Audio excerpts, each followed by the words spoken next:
All right, let's jump right into this. Welcome to The Explainer. Today we're unpacking a really provocative text from 1970 by Bhagwan Sri Rajneesh, who you probably know as Osho. It presents this radically unconventional take on capitalism, socialism, and basically the whole evolution of human society. Honestly, it's a fascinating read because it completely flips the traditional scripts we're so used to hearing on these topics. The source material we're looking at is simply titled Beware of Socialism. Now, right off the bat, the author argues from a purely philosophical and historical standpoint, and we'll be breaking down his claims entirely impartially today. We're really just here to see exactly how he constructs this argument, and what we can learn from such a unique, contrarian perspective. So, to hook us, Osho opens up with the famous parable of the emperor's new clothes. You know the one, right? Well, he casts himself as that solitary child in the crowd, the only person willing to point out the glaring truth, while the masses are just blindly praising a completely naked king. He suggests that, much like the crowd in that story, the world has bought into a highly publicized illusion. Which brings us perfectly to Section 1, the naked king and the myth of modern socialism. Moving right along to Section 2, the premature child, examining the natural evolution of society. Okay, so Osho asserts that societal evolution follows this strict, totally natural progression. The text establishes the premise that modern socialism is often pushed prematurely by crowd mentality rather than actual societal readiness. So, just as capitalism naturally arose out of feudalism, he argues it absolutely must be allowed to fully develop and reach its peak before true socialism can naturally emerge. Basically, you can't force stage 3 before stage 2 is actually complete.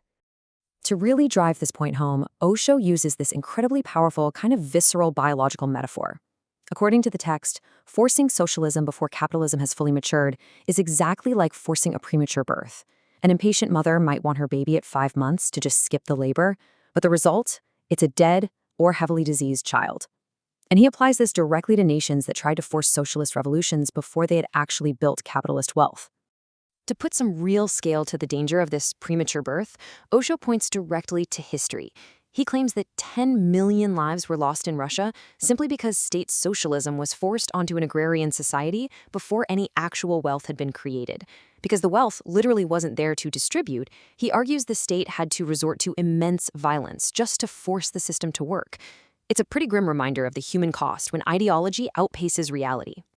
That leads us right into Section 3, Creation versus Jealousy, exploring the mechanics of wealth. Here, Osho completely redefines the moral foundations of these systems, and he does it by looking at them through the lens of human emotion. He argues that capitalism is this necessary, totally unprecedented engine for wealth creation, driven by natural individual incentives, like just wanting to provide a better life for your own family. In stark contrast, he argues that forced socialism doesn't actually create anything. Instead, it merely distributes existing poverty by weaponizing human jealousy against the people who have managed to produce. The text uses this brilliant paradox from a traveler named Count Kieserling to explain a really nuanced point. India is a rich country where poor people live. I mean, how can a rich country have poor people? Well, Osho argues that natural resources or potential wealth are completely useless without the capitalist talent, the entrepreneurial mind, and the structural incentive to actualize it. It's brain power and organization, not just raw manual labor, that actually pull wealth out of the ground. And Osho backs up his praise of capitalism with a truly staggering claim. He boldly states that 3.5 billion people, which, keep in mind, was the entire global population at the time of this 1970 talk, are only alive today due to capitalist technological advancements. By replacing manual labor with mass-producing machines, capitalism created the capacity to sustain a population size that would have been mathematically impossible in any previous century. But if capitalism is so amazing at creating life and wealth, why do so many people want to tear it down? To illustrate the destructive nature of jealousy, the author presents this dark, almost morbid anecdote. A dying man calls his sons to his bed and asks them to chop up his corpse and throw the pieces onto his wealthy neighbors' roofs. Why? Just so the neighbors will be wrongly jailed for murder. The entire point here is that envy destroys. It tears down the big houses, for sure, but it never possesses the power to actually create big houses for the poor. Right in the middle of this intense economic breakdown, A listener in the text asks this highly provocative question, completely shifting the tone. What does socialism have to do with self-realization? This, right here, marks a massive philosophical pivot in Osho's argument. He stops talking about money entirely and starts talking about the soul. So let's dive into Section 4, the threat to freedom and the danger to the soul. Diving into the text's spiritual and individualistic critique of materialism, Osho presents what is basically a terrifying equation. State socialism creates a totalitarian nightmare by combining political and economic power. Think about it. When the state controls the police and the military, that's political power. But when they also control your job, your food, and your housing, that's economic power.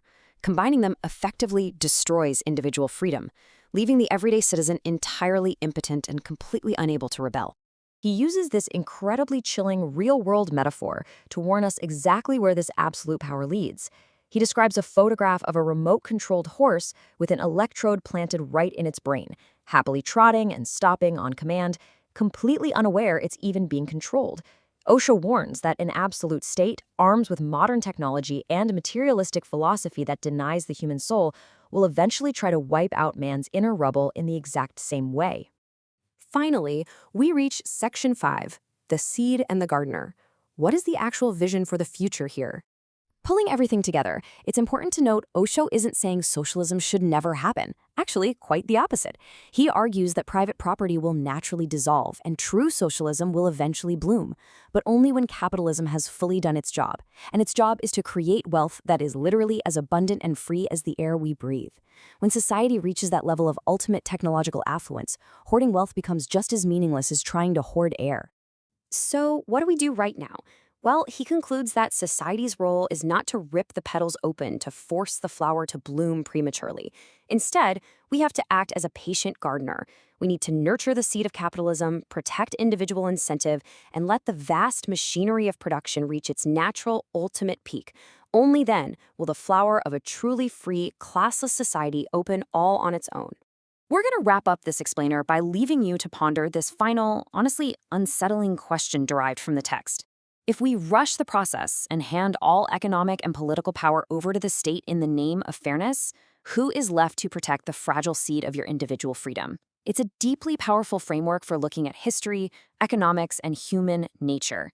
Thank you so much for joining me today, and definitely keep exploring these big ideas.